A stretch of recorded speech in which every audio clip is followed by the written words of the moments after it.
everyone, welcome to another video from DIY Daily. Today we're going to show you how to reset the service light on this Renault Megane. You can just see service due there. To start with, if you just turn the ignition off and remove the key, and you can pop the key back in, and you need to turn the ignition on without starting it. So if you leave both your feet off the pedals and press and hold the start button, that will just fire up the ignition. Now that the ignition's on, if you just press the button on the right end of the right hand stalk, and it'll just toggle through the menu, and you want to get to where it says service due. That's it there.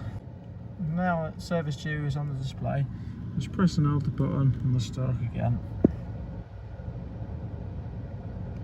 That should eventually start to flash.